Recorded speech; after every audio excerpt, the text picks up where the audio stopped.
एक किसान के 4 पुत्र। एक गांव में एक किसान रहता था, उसके पास अपार धन था। किसान बहुत ही धनी और स्वभाव के भी अच्छे थे। उस किसान के 4 पुत्र थे, चारों आपस में सदैव लड़ते रहते थे। केशा, एक बहुत प्रसिद्ध गायक, ने कल अपना संगीत कार्यक्रम किया था। उसने कॉन्सर्ट में सुंदर गाने गाए और फिर अपने कमरे के लिए रवाना हो गए। उससे मिलने के लिए केशा के कमरे के बाहर बहुत सारे लोग इकट्ठा हुए थे। कुछ समय बाद वो अपने कमरे में मृत पाई गई।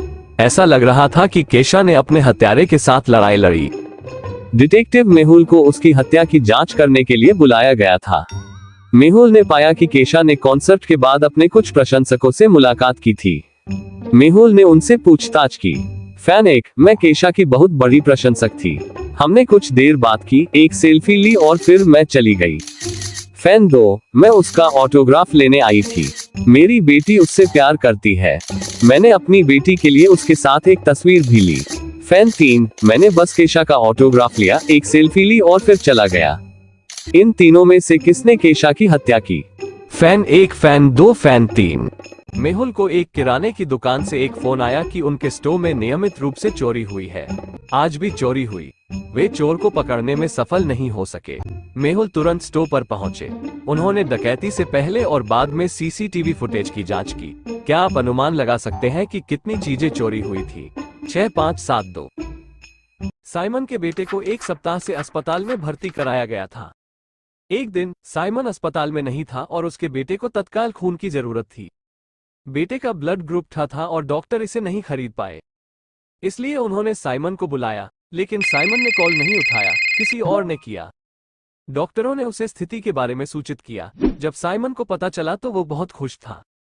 उसने अपने नौकरों से पूछा कि आप में से कौन एक मेरे बेटे को रक्तदान करता है, लेकिन उनमें से किसी ने भी जवाब नहीं दिया। पहले नौकर ने कहा, मेरा रक्त समूह है, मैं आपके बेटे को रक्तदान नहीं कर सकता। दूसरे नौकर ने कहा, मेरा रक्त समूह बी है, मैं आपके बेटे को रक्तदान नहीं कर सकता। तीसरे नौकर ने कहा, मेरा रक्त समूह थर है, मैं आपके बेटे को रक्तदान नहीं कर सकता। चौथे नौकर ने कहा, मेरा रक्त समूह ओ है, मैं आपके बेटे को रक्तदान नहीं कर सकता। क्या आप अनुमान लगा सकते हैं कि साइमन के बेटे को किसने रक्तदान किया? 1, 2, 3, 4।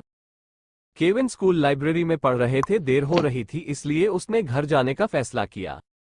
रास्ते में उसने किसी को मदद लिए चिल्लाते हुए सुना। आवाज एक कजब। केविन ने दरवाजा खोला तो उसने रयान को कमरा के अंदर बंद पाया। केविन, किसने आपको यहाँ बंद कर दिया? रयान, मुझे नहीं पता। मैं कैफेटेरिया में कुछ खाने के लिए गया था, लेकिन कैफेटेरिया बंद था। तभी किसी ने मेरे सिर पर एक बैग डाला और मुझे इस कमरे में बंद कर दिया। केविन, कल हमें पता चलेगा कि यह आपके साथ किसने किया। अगले दिन केविन और रयान अपने दोस्तों से सवाल करते हैं। पीटर, मैं कमरा में अपना होमवर्क पूरा कर रहा था, मुझे कुछ नहीं पता। अन्ना, मैं पीटर के साथ था और जल्दी घर गया। जैक, मैं बीमार था और कल स्कूल नहीं आया था। जेस, मैं कैफेटेरिया में स्नैक्स था और बैडमिंटन खेलने गया था। उनके बयानों को सुनकर क्या आप पहचान सकते हैं कि कमरे में रयान को किसने बंद कर दिया है? पीटर, जैक, अन्ना, जेस। मिस्टर टिम और उनका परिवार समुद्र तट पर मजेदार समय बिता रहे थे। खेलते समय गेंद पेड़ों में खो गई। श्री टिम का छोटा बेटा गेंद की तलाश में बाहर चला गया। तभी किसी ने उसका अपहरण कर लिया। जब उनका बेटा काफी समय बाद नहीं आया तो परिवार ने उसे खोजना शुरू कर दिया। मेहुल पास में था और यह सब कुछ होता देखा। उसने लड़के की तलाश भी शुरू कर दी। वो एक ऐसे व्यक्ति के पास आया जिसने कहा कि वो सुबह से यहाँ है और कुछ भी नहीं जानता है। मेहुल को एक और आदमी मिल जाता है जो कहता है कि वो बस समुद्र तट पर पहुंचा और कुछ भी नहीं जानता। मेहुल को एक और आदमी मिला जिसने भी कहा कि वो अभी समुद्र तट पर पहुंचा है और उसे कुछ नहीं पता। इन तीनों लोगों में से एक ने श्री टिम के बेटे का अपहरण कर लिया। क्या आप अनुमान लगा सकते हैं कि वो कौन है? 1, 2, 3। मेहुल के पास 3 जोड़ों की तस्वीरें थी, लेकिन वह नहीं जानता था कि कौन किसकी पत्नी धपति है। पुरुष केन, विल, माइक। महिला ओलिविया, एलिस। किम आपकी सहायता के लिए 3 शर्तें हैं। ओलिविया की बहन माइक की पत्नी है। केन कभी किम से नहीं मिले। किम एक एकल बच्चा है। क्या आप इन 3 स्थितियों को देख सकते हैं और अनुमान लगा सकते हैं कि किम का पति कौन है? केन, विल, माइक।